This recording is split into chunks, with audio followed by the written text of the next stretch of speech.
y Nicaragua libre, 20 de julio de 1979. La libertad tuvo hoy un nuevo significado. Dio la mano a la democracia ante el júbilo desbordante de un pueblo que sepultó a una dinastía de 42 años, 6 meses, 16 días.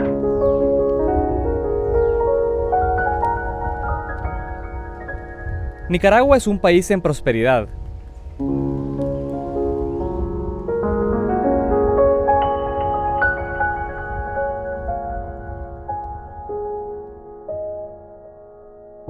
En 2013, este país centroamericano captó cerca de $1.500 millones en inversión extranjera directa.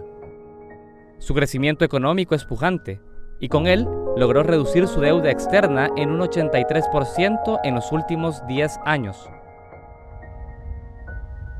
La implementación de ambiciosos programas sociales como Hambre Cero y Yo Sí Puedo han convertido a este país latinoamericano en uno de los más destacados en la reducción de la desnutrición y el analfabetismo. La protección social del Estado ha permitido en Nicaragua mantener uno de los niveles más bajos de inseguridad en América Latina y el Caribe, 8.7 homicidios por cada 100.000 habitantes. Hoy conocemos las claves de Nicaragua, las lecciones de su historia y los resultados ejemplarizantes para un pueblo en permanente lucha por su independencia. Bienvenidos a Nicaragua, parte 1.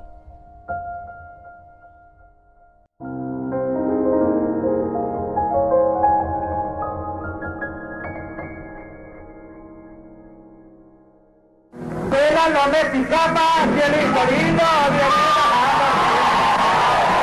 mucha mercadería, cielito lindo de contrabando. Su país no para, porque chupando solera, cielito lindo que yo militar. Nicaragua es un país muy particular en Centroamérica.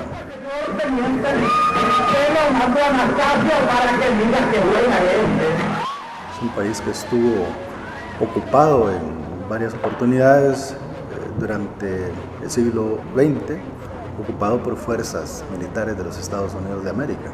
Nicaragüense sepultó esta madrugada una dictadura de 42 años. Qué lejos quedaba el orgullo de la familia dinástica que siempre vio a Nicaragua como su feudo, tan productivo como los 34.500 millones de pesos que amasaron a costa de 140.000 nicaragüenses que cayeron bajo la pesada bota somocista. El interés de los Estados Unidos siempre ha sido la situación geográfica de Nicaragua. En Nicaragua desde el siglo XVI, desde que los primeros europeos llegaron a territorio de América Central, ¿verdad? Lo que actualmente es Nicaragua, ellos estaban interesados en el paso interoceánico. La historia de Nicaragua es una historia por la búsqueda de permanente independencia. A finales del siglo XIX y principios del siglo XX, la política de este país estuvo dominada por regímenes oligárquicos bajo el control de reducidas y acaudaladas familias. En Nicaragua, la dinastía por más de medio siglo de la familia Somoza tuvo como principal aliado a los Estados Unidos de América, específicamente la defensa de sus intereses económicos en la región.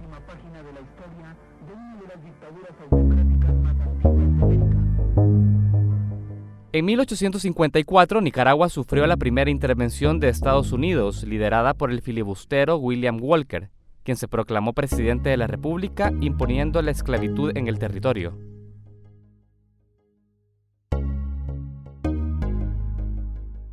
Nicaragua se convirtió en el foco de interés para los Estados Unidos debido a su posición estratégica como puente entre la costa este de los Estados Unidos y los yacimientos de oro en California.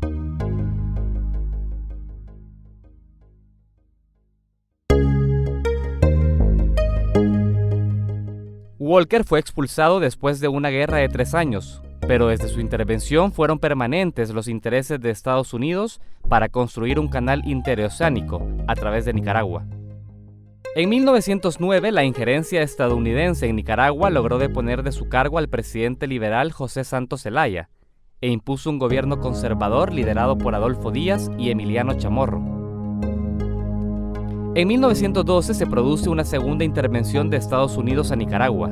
Los infantes de marina ocuparon el país y los banqueros estadounidenses tomaron ferrocarriles, bancos y aduanas, todo para proteger sus préstamos usureros.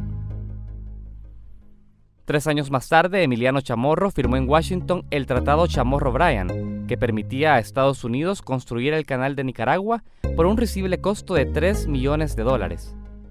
Los problemas internos se profundizaron en Nicaragua en 1926 a raíz de una guerra entre liberales y conservadores. Este conflicto conduce en 1927 a la Guerra de Liberación encabezada por César Augusto Sandino contra la intervención norteamericana. La Guerra de Liberación Nacional durará 6 años hasta 1933, cuando los marines se ven obligados a desocupar el territorio centroamericano. Pero la salida de los norteamericanos del territorio nicaragüense no implicó el retiro de su injerencia. Anastasio Somoza, un hombre fiel a los intereses estadounidenses, asume la Guardia Nacional y en 1934 ordena el asesinato de Sandino por indicaciones de la embajada norteamericana en Managua.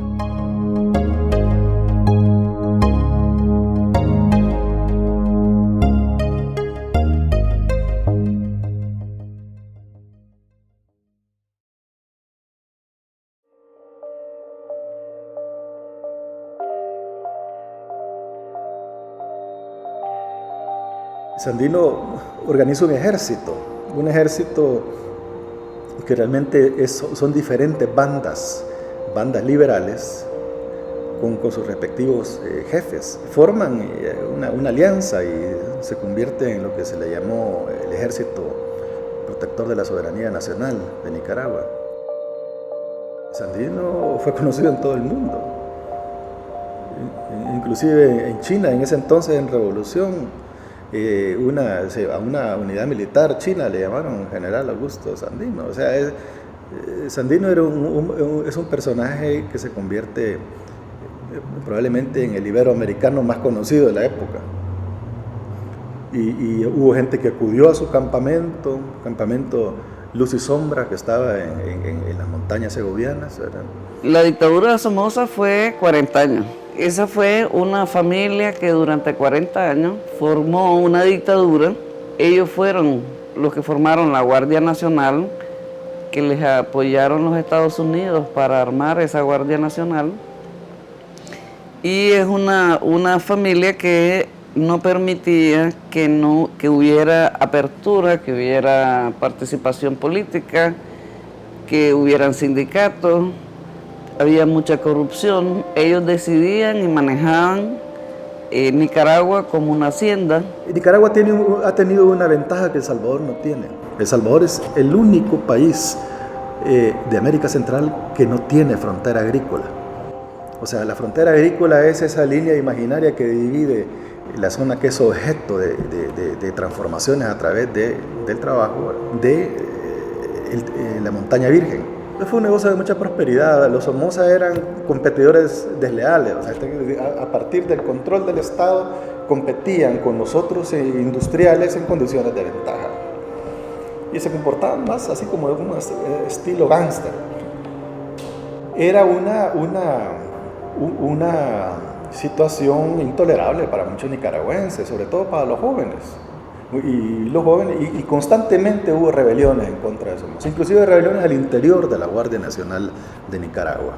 El poder de Somoza en Nicaragua se prolonga a través de golpes de Estado y elecciones fraudulentas avaladas por los Estados Unidos. En todos estos 40 años de dictadura, Nicaragua formaba parte de Centroamérica y también con República Dominicana de las llamadas repúblicas bananeras, que son las repúblicas que en ese entonces, con este tipo de dictaduras que existían en casi toda Centroamérica y República Dominicana, pues efectivamente respondían a toda la política de los Estados Unidos. Luis Somoza muere en 1967 e inmediatamente asume Anastasio como dictador único, quien prepara la sucesión a su hijo, quien lleva su mismo nombre. En 1956 Somoza es ajusticiado, pero sus hijos asumen el poder. Con una fortuna personal y la pasividad de la Guardia Nacional, Luis, su hijo mayor, asume como presidente en 1957 y Anastasio, el menor, ocupa la jefatura del ejército. Ante esta sucesión de poder dinástico y un contexto económico, político y social excluyente, en 1963 Carlos Fonseca Amador funda el Frente Sandinista de Liberación Nacional. Recordemos las decenas de campesinos asesinados en las montañas del norte de Nicaragua, inclusive arrojándolos por los aires desde helicóptero. Recordemos los tormentos a que son sometidos los campesinos en los campos de concentración de la montaña, así como los prisioneros en las mazmorras de la ciudad. Yo soy de un pueblo que se llama Matagalpa, es el norte de Nicaragua. Es un lugar de montañas y de ríos. Y ahí nací, ahí estudié hasta mi bachillerato. Y también ahí fue donde comencé a iniciar mi participación en la movilización de los estudiantes contra la dictadura en por el 72 más o menos. El pueblo comienza a enfilarse tras la lucha y enfrentan a toda la clase política tradicional, acostumbrada a los pactos con Somoza. Fue un cambio de la correlación de fuerzas a nivel centroamericano, en un contexto de Guerra Fría en la cual la administración Reagan había considerado que Nicaragua era una base del expansionismo cubano-soviético y que además estaba entrando en su zona de seguridad nacional. Hay que recordar los lemas de las consignas de esa época. Si Nicaragua venció, El Salvador vencerá y Guatemala continuará. En los 70 ya había mucha persecución política por cualquiera que quisiera hacer un movimiento de liberación o cualquiera que quisiera hacer una participación política para hacer demandas nacionales. Y esa era la situación de los jóvenes en ese entonces. De hecho, creo que desde los 70 ya la participación popular en general en Nicaragua se empieza a crecer, producto también de la movilización que hacía ya como una organización constituida como Frente Sandinista.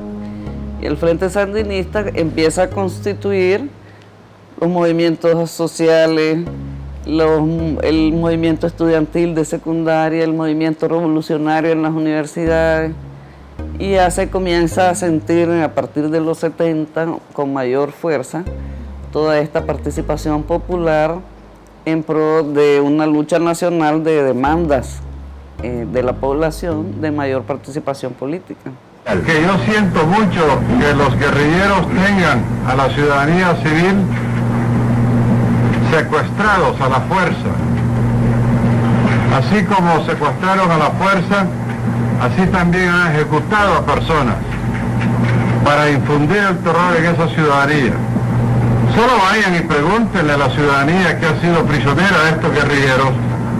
Somoza, señora, que no hay otro más que Somoza, nos ha mandado a bombardear al mundo entero porque ellos no están matando guerrilleros, porque los guerrilleros están en sus armas con sus rifles y él manda a bombardear las casas. Yo he pasado una trifulca tremenda en la calle con todos mis vecinos y el helicóptero que vuela una bala de 1000 libras nos ha seguido y nosotros cuando miramos que iba adelante nosotros y descargó el churro, entonces nosotros corrimos para atrás y el churro, cuando nosotros íbamos en media cuadra, el churro cayó y nos ha aterrado de tierra. Somoza directamente es el que nos ha mandado a matar. Él mata a la gente. Era una onda que podría desarrollar un efecto dominó, que dentro de las teorías norteamericanas contrainsurgentes significa que si hay una victoria en un país, esta puede generar que rápidamente se propaguen revoluciones en países vecinos y como la preocupación era que llegara a la frontera de México. El impacto del proceso nicaragüense con relación a El Salvador, creo que primeramente debemos enfocarlo en el contexto histórico en que se da. Tanto en Nicaragua como en El Salvador veníamos soportando décadas de imposiciones militares, tanto en El Salvador como en Nicaragua. Nicaragua, la dictadura de Somoza, y en El Salvador desde 1932, ¿verdad?, hasta los 70, sucesión de dictaduras militares que negaban toda posibilidad de apertura política, de inclusión, de participación. El suelo patrio, destruyendo e incendiando ciudades y sembrando el terror y la muerte en Nicaragua. La revolución sandinista crea la esperanza de que sí se puede poner fin a estas historias de autoritarismo y se convierte pues en eso, ¿no? Una luz en medio de la oscuridad.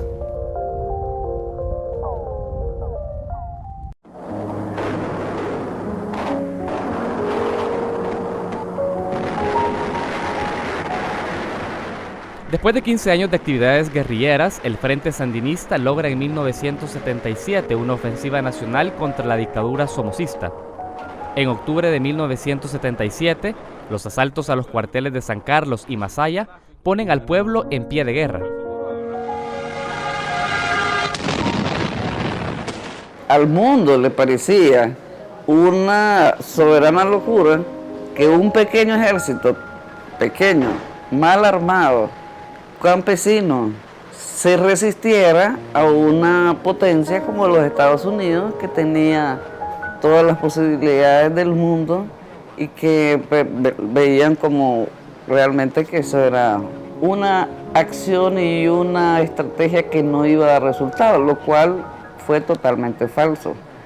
Sandino demuestra al mundo y a toda América Latina que no es por ser un pequeño ejército de hombres campesinos, sino que se demuestra que son tus ideas, tus ideales, tu tenacidad y la participación de la población de que te apoya, los que te garantizan que vos hagas una victoria.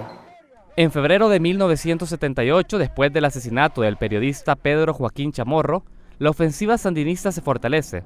El frente toma las ciudades de Granada y Rivas en febrero y en agosto toma el Palacio Nacional en Managua, en un acto sin precedentes. Convocada por el Frente Sandinista de Liberación Nacional, el 4 de mayo, Managua se paraliza. En los barrios tradicionalmente marginados al oriente de la ciudad se levantan las barricadas. ¿Por qué estás combatiendo? Nosotros tenemos que derrotar a esos nociones, compañero. Nosotros no conocíamos explotando. ¿Tienes miedo de que te maten? Patria libre mover, dice la decisión. Nosotros tenemos que morir combatiendo. En septiembre de 1978, el frente ocupa por más de 2 semanas las ciudades de Mataelpa, Masaya, León, Chindandega, Estelí y Managua. Se producen más de 10.000 muertes. Ya en el 70, el frente ha crecido.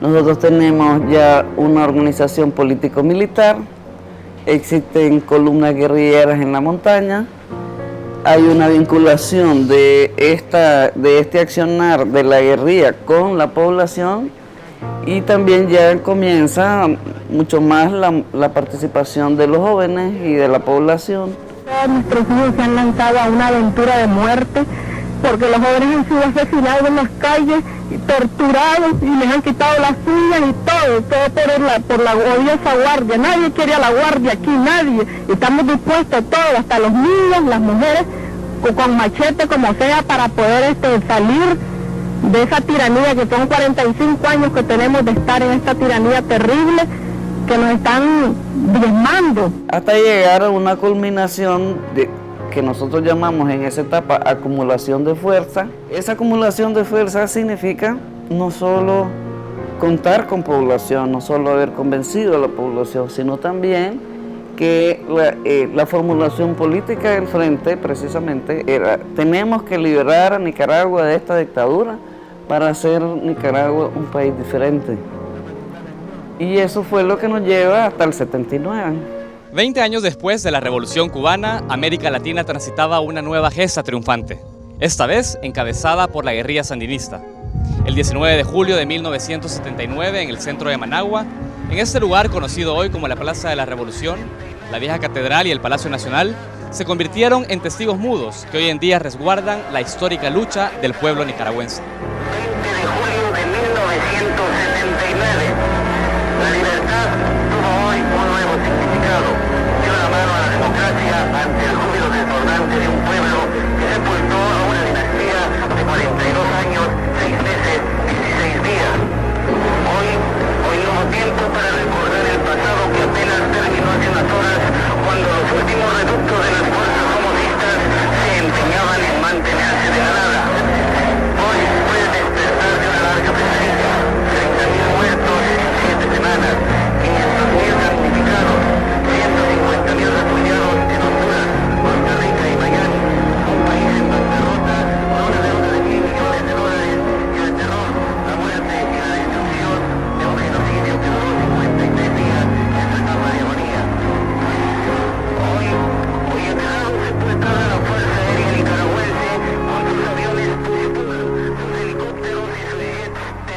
2023 que jamás volverán a lanzar bombas de 500 libras, rockets, napalm